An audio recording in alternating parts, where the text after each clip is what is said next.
अस्सलामु अलैकुम वरहमतुल्लाहि वबरकातुह।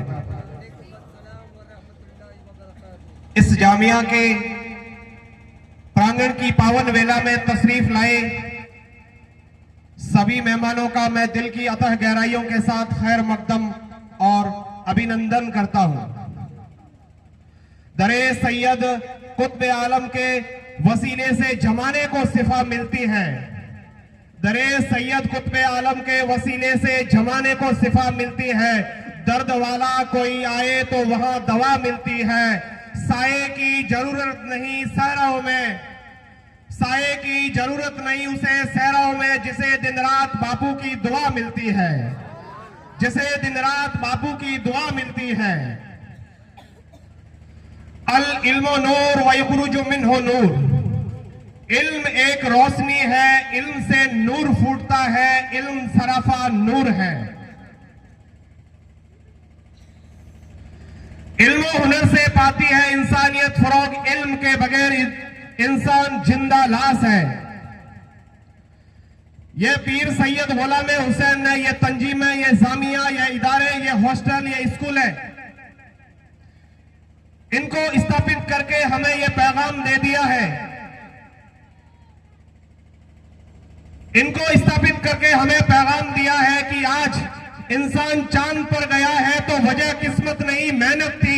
आज इंसान लाखों मन लोहे को हवा में उड़ाता है, वजह किस्मत नहीं मेहनत थी। 15 अगस्त 1947 को देश आजाद हुआ था, वजह किस्मत नहीं मेहनत थी। और हमें इल्मो कलम को सबसे बड़ा हथियार बताया इन्होंने। इस इलाके की रीत थी, इस इलाके का मानना था कि कामयाबी नसीब मुकद्दर और हाथों की लकीरों से मिलती है, लेकिन मुर्शिद मेहरबान ने कामयाबी का सहरा किस्मत के सिर से उतार करके कामयाबी के सिर पर रख दिया और बता दिया देश आजाद हुआ तो हमें मालूम नहीं, लेकिन हम एक दिन आजादी बनाते हैं, 1 मिनट के अंदर या 1 सेकेंड के अंदर कितनी माओं के कोख वीरान हो गए, कितनी औरतों का सिंदूर फीका पड़ गया। इन इदारों, इन जामियों, इन स्कूलों के माध्यम से हमें पता चलता है।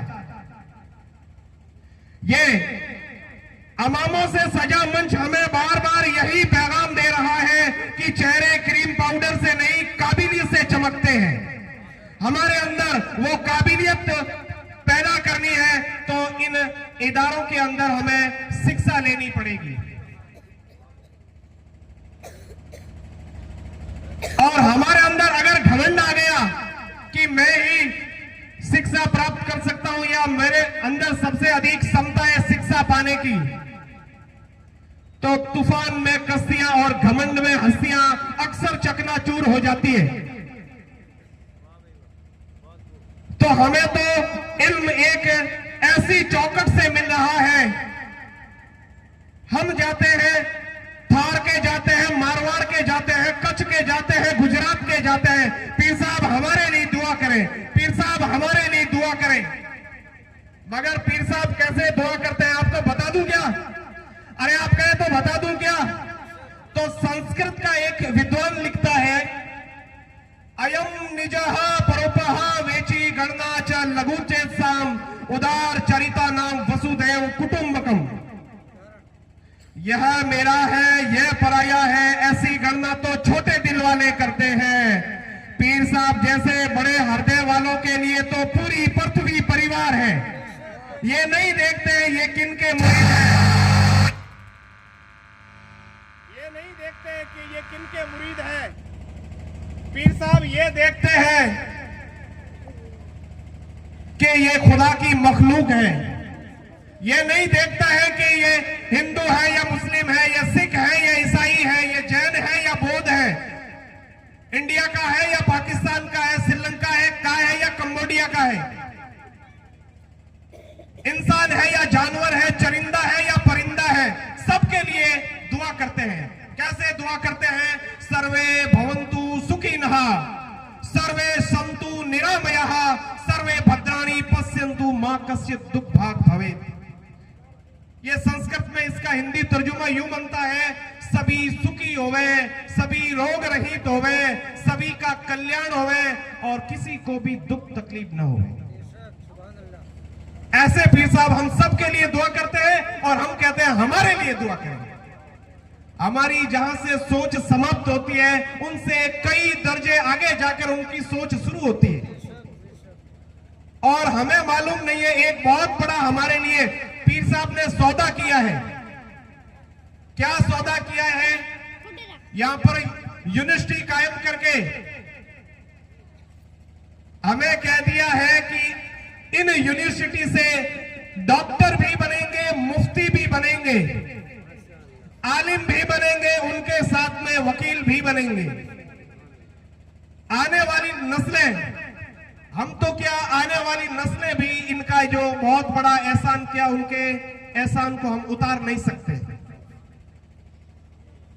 आज साइंस भी इन इस्लाम के बारे में रिसर्च कर रही है। एक मोरक्को में एक जांच से पता चल रहा है कैंसर, जो रोजा और सेहत पर एक सम्मेलन हुआ था जिससे पता चला है कि रोजा रखने से कैंसर दूर होता है। कैंसर के जो बैक्टीरिया बनते हैं रोजा रखने से, भूख की वजह से उस कैंसर के बैक्टीरिया को भूख अपनी गिजा बना लेती है और अपने शरीर से निष्कासित हो जाते हैं और उस व्यक्ति की उम्र लंबी होती है। उस व्यक्ति के पाचन तंत्र से संबंधित कभी बीमारियां नहीं होती है और बीपी नॉर्मल रहती है। एक भारत के डॉक्टर बताते हैं कि मुसलमान जब नमाज पढ़ता है, मुसलमान जब सजदे की हालत में होता है, एग्जैक्टली वही पोजीशन में होता है जिस पोजीशन में एक बच्चा अपने मां के गर्भ के अंदर होता है। आधा शरीर मुड़ा हुआ, पैर मुड़े हुए, उस पोजीशन में इंसान का शरीर के अंदर ऑक्सीजन सबसे अधिक अंदर तक ऑक्सीजन का फ्लो जाता है नेवल पॉइंट या नाभि के जरिए। हमारे और आपके आका दो जहां सल्लल्लाहु अलैहि वसल्लम ने कितने सालों पहले ये बातें बता दी। एक पाकिस्तान, लास्ट बात, एक पाकिस्तान के डॉक्टर नूर मोहम्मद लिखते हैं, वो कहते हैं कि मैं जर्मनी गया घूमने के इरादे से। जर्मनी गया तो शाम के वक्त मैं एक गार्डन में पहुंचा तो आजान हुई, तो मेरे मन में आया कि मैं नमाज पढ़ूं। तो पास में कोई झरना था तो वुजू करने लगे। इतने में 4-5 ईसाई नौजवान उन्हें देख रहे थे।